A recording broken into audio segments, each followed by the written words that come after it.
guys, welcome back to my channel. Today is the day that I get to yap about all of the books that I read in the month of October. I managed to read 8 books this month and had 1 DNF, so 9 books ticked off in total. So let's go through it. If you are new to my channel, please do not forget to subscribe. I really appreciate any support you can show me. And all of these books were actually included in reading vlogs at some point during the month as well, if you want to see my more in-depth thoughts. So I've decided I want to approach this a little bit differently and go from least favourite to favourite. So we're going to start with my least favourite read of the month and kind of work our way up to the star of the show. So I guess the first one we should talk about is the DNF.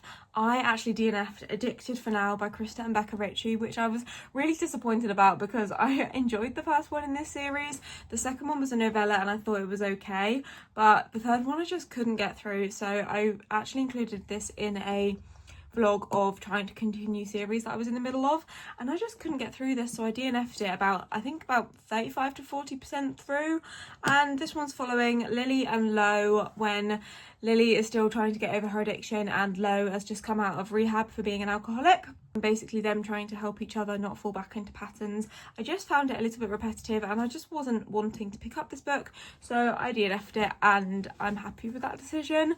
Then we have the book that I rated a 2.5 stars, and I know a lot of people love this book, so this might be a controversial opinion, but we have One Dark Window. This was my least favourite read from the entire month.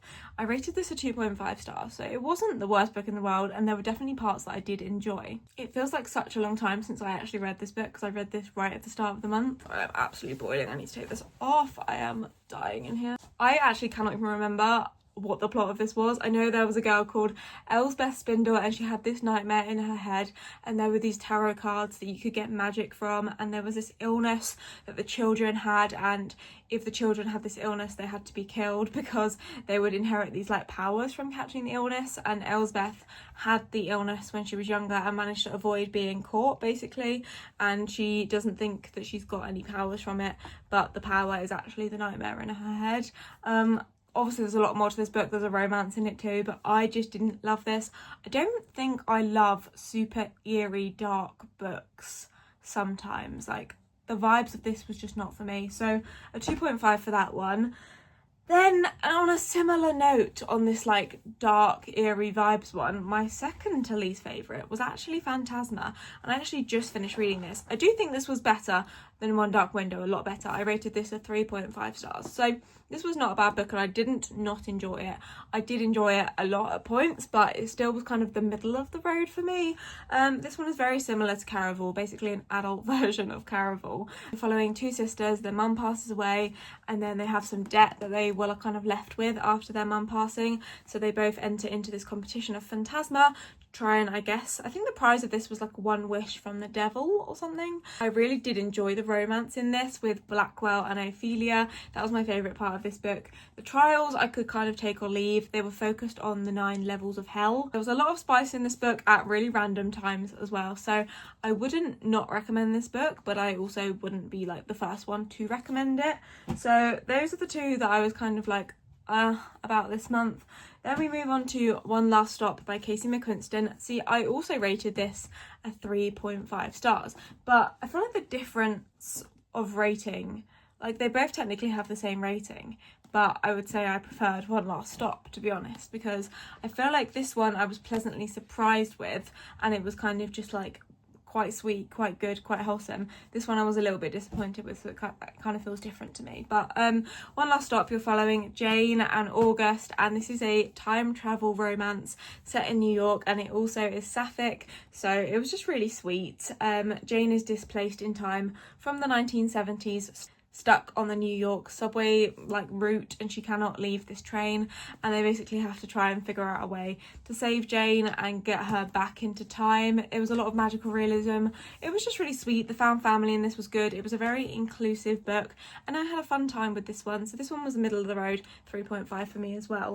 And then we move on to my 4-star reads. I have 4 4-star reads to show you. So first of all we have God of Wrath by Rena Kent. I really am enjoying this series so far. This is the 3rd one in the Legacy of God series. This one is following Cecily and Jeremy. Jeremy is not technically the devil, but he's as close as it can get, supposedly, and he is like the leader of this like Russian Bratva gang at this like school, and he's also the son of like the Russian Bratva.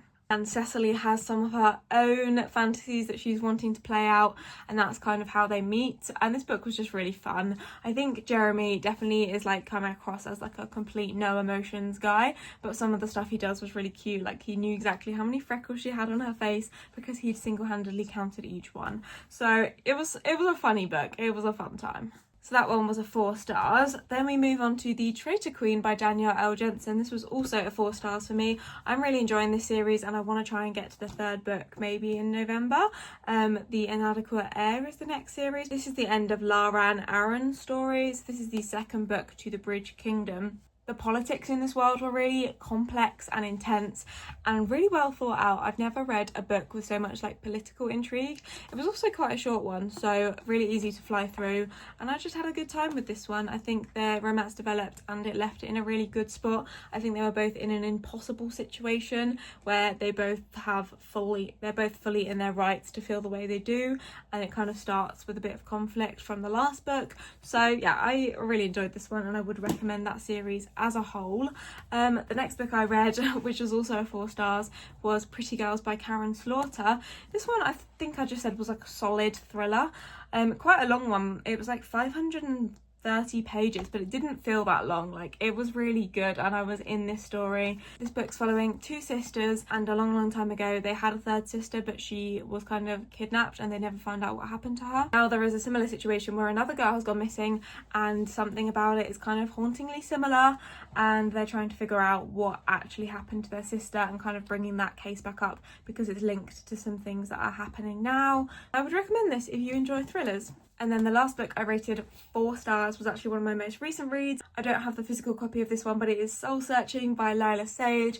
This one is following Collins, who goes back to her small town to kind of visit her parents and her sister, and her parents have this old antique shop that they're trying to save from getting taken over by these like big developers. Anyway, Collins can see ghosts. She's always been able to see ghosts as well as her twin sister and kind of communicate with the dead, but not in a creepy way. Like it was kind of just like a calming way. Like they were just there, they weren't a threat, they weren't gonna hurt her, they were just like these like personalities of people that lived once, I guess. I feel like for somebody with a booktube channel I'm terrible at explaining books. But when Collins moves back to this small town, she does not want to live with her parents anymore, and she ends up offering and striking up a deal that her sister sorts out for her to go and live with this guy, Brady, and basically live with him and work for him. And there is a really sweet romance here. I think the romance was quite slow burn. I really liked how they kind of got to know each other. It was not lust, it was not insta-lovey. They really got to know each other like as friends first and open up to each other, where they've struggled to open up to other people in the past, and they both kind of have come there for a new fresh start. She's also a photographer, but she hasn't been doing so well as a photographer for reasons that we find out. And yeah, this book was just really sweet, heartwarming. If you want something gentle but like meaningful, this one's a really good one and I recommend it. I would potentially though say add it to your TBRs for next October, because I feel like October is the perfect time to read this book, and if you like mood reading with the seasons, then October is the perfect time. I mean, you definitely could still read this in November, December, any time of the year, but I think if you want to get the most from it, I would save it until like next September, October time. And then the last book, which is actually the star of the show for this month, we have People Watching by Hannah Bonham Young. I loved this book so much. This was a 4.5 for me, so I just loved it so much, and I've heard so much negativity about this book and I will not stand for it, because this was incredible to me. I cried during this book. I just loved this book so much. I think Hannah Bonham Young's writing just clicks with me so well, and the dementia representation on this was just outstanding. It was done so perfectly and with so much respect, love, care and research, and that's something that like sits really close to my heart, because I lost my nan to dementia a couple of years ago and I was one of her main carers and very close to her the whole time that she had dementia. So a lot of the things really resonated with me, and I think that's why I loved this book so much. But even apart from the dementia representation part in this book, because the main character Prue, her mum is struggling with earlier onset Alzheimer's, even apart from that, Milo and Prue's romance was just so sweet.